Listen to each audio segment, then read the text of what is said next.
¿Sabíais que un opioide puede aliviar el dolor más insoportable que podáis imaginar, pero también producir una depresión respiratoria mortal en cuestión de minutos? Bienvenidos a este análisis clínico. Soy el doctor Walter Villafuerte, médico anestesiólogo, docente de farmacología y coordinador de áreas preclínicas. Hoy vamos a desgranar uno de los temas más fascinantes y, francamente, más críticos de toda la medicina moderna, la farmacología de los opioides. Morfina, fentanilo, remifentanilo, os aseguro que no actúan igual, y en esta clase premium vamos a entender exactamente por qué. Para arrancar, tenemos que plantearnos una gran paradoja fisiológica. Pensadlo un momento. ¿Cómo es posible que el mismo interruptor biológico, ese que nos ofrece un alivio casi milagroso frente a un dolor severo, sea exactamente el mismo responsable de que el cerebro literalmente olvide cómo respirar? Es alucinante. Si logramos entender esta dualidad desde la base, desde los propios receptores opioides, os garantizo que vais a dominar gran parte de la analgesia moderna y de lo que hacemos en la práctica clínica diaria. Para resolver este gran misterio, esta es nuestra hoja de ruta de hoy. Empezaremos con una breve introducción a los opioides, pasaremos a los receptores, luego veremos los mecanismos de acción celular, los efectos clínicos y adversos, los conceptos de tolerancia y dependencia y cerraremos con los perfiles farmacológicos específicos de cada fármaco. Sección 1. Introducción a los opioides. A ver, el uso de la planta de la adormidera tiene milenios de historia, pero hoy en día la farmacología moderna nos exige precisión absoluta. Es un error súper común confundir estos dos términos incluso en los pasillos del hospital. Fijaos bien, opiáceo se refiere pura y exclusivamente a los compuestos derivados directamente de la planta, como la morfina o la codeína, nada más. En cambio, opioide es nuestro término paraguas actual. Abarca absolutamente cualquier sustancia, ya sea natural, endógena o 100% sintética, como el fentanilo, que produzca efectos tipo morfina y que además pueda ser bloqueada por la naloxona. Y un apunte rápido, por favor, desterremos ya el uso de la palabra narcótico para referirnos a estos analgésicos. Es un término que ha quedado totalmente anticuado. Sección 2. Los receptores opioides, el tema más importante de hoy. Bien, bajemos al nivel microscópico, directo a la membrana neuronal, que es donde ocurre la magia. Aquí están nuestras dianas moleculares. Esta tabla es una maravilla porque resume toda la farmacodinámica de un solo vistazo. Tenemos 4 receptores principales, mu, delta, kappa y nop. Pero quiero que os fijéis en cómo el receptor mu domina por completo el panorama clínico. Es el rey indiscutible.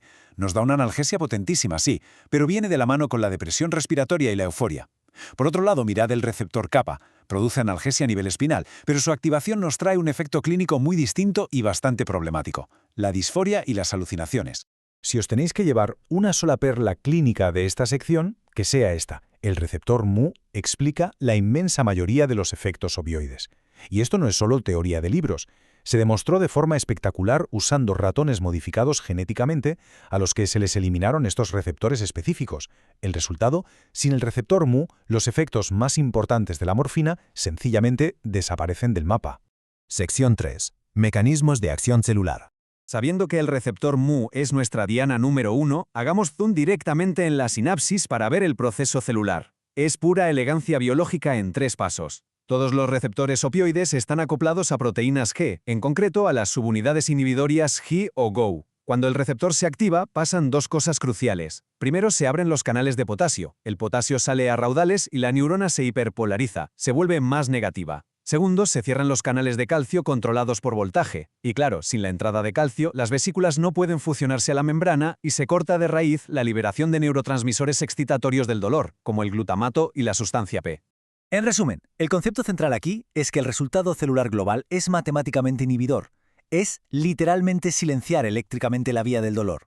Ahora bien, este apagón celular ocurre tanto en la médula espinal como en el cerebro. Y aquí viene lo fascinante. En el cerebro, de forma paradójica, al inhibir neuronas que normalmente actúan como frenos, se produce una especie de desinhibición que termina activando nuestras propias vías descendentes para bloquear el dolor. Una genialidad del cuerpo humano. Sección 4.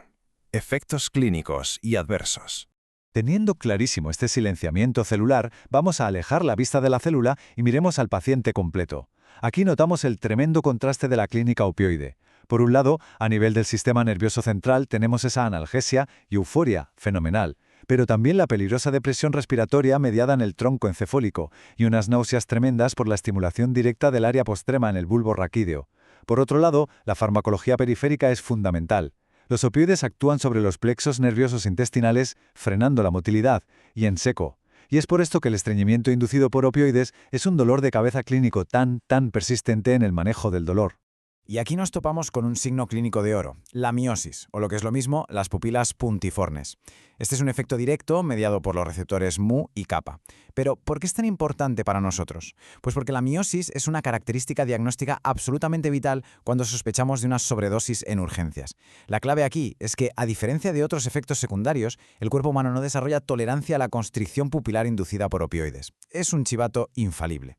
Sección 5. Tolerancia y dependencia. Cuando hablamos de la administración prolongada en el tiempo, es imperativo separar médicamente dos grandes conceptos sobre cómo se adapta al organismo.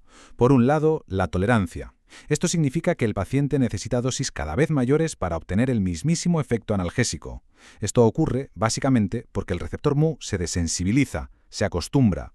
Por otro lado, la dependencia física implica que si retiramos el fármaco de golpe, desatamos un síndrome de abstinencia severo, con escalofríos, diarrea, sudoración, originado por unas adaptaciones celulares a largo plazo muy profundas. Son fenómenos que viajan en paralelo, pero sus mecanismos celulares son completamente distintos.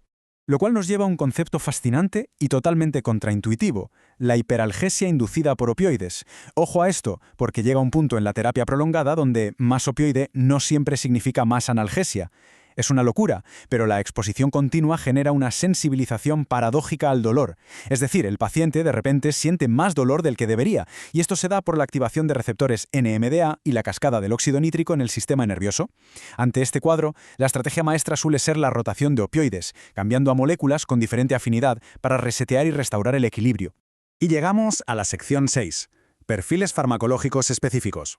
Para hacer bien esa rotación, o simplemente para elegir el fármaco correcto desde el minuto 1, tenemos que conocer nuestro arsenal a la perfección. Vamos a ver cómo ligeros retoques químicos crean herramientas clínicas diametralmente opuestas. Empezamos con el patrón oro de toda la vida, la morfina.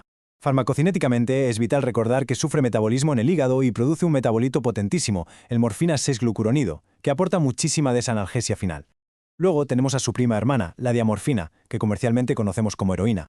Esta molécula es extremadamente liposoluble, actúa como un profármaco ultrarrápido que atraviesa la barrera hematoencefálica como si nada, para luego convertirse en morfina directamente dentro del cerebro.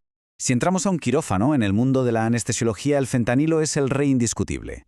Tiene una potencia elevadísima y tanta liposolubilidad que podemos usarlo hasta en cómodos parches transdérmicos.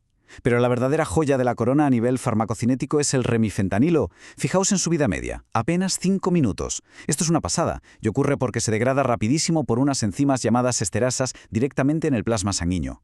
Como anestesiólogos, el remifentanilo nos permite hacer ajustes minuto a minuto, dándonos un control milimétrico durante la cirugía y garantizando un despertar rapidísimo e impecable del paciente. Saltando a la calle, a los tratamientos ambulatorios, nos encontramos con la codeína y el tramadol. La codeína es, literalmente, la lotería genética de la farmacología. Es un opioide débil que depende absolutamente de una enzima en el hígado, la CYP-DD6, para transformarse en morfina activa. El problema es que casi un 10% de la población no tiene esta enzima, así que le des la dosis que le des son completamente resistentes a su efecto analgésico. El tramadol es otra película totalmente distinta. Recordad esto siempre, el tramadol no es solamente un opioide, tiene un mecanismo de acción dual. Además de ser un agonista muy débil, inhibe la recaptación de serotonina y noradrenalina. Es superútil, sí, pero tiene riesgos neurológicos particulares como el síndrome serotoninérgico. En este mismo escalón tenemos a la oxicodona, clave para dolores moderados a severos por sus presentaciones de liberación prolongada y su predecible metabolismo hepático a través del sistema CYP450. Para el manejo de dolores crónicos muy complejos y los trastornos de dependencia, tiramos de perfiles muy específicos.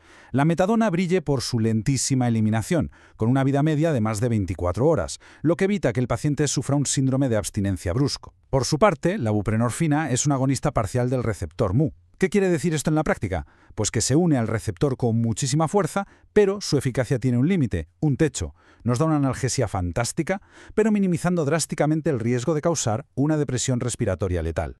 Y terminamos esta ronda farmacológica con los verdaderos salvavidas de la medicina, los antagonistas puros.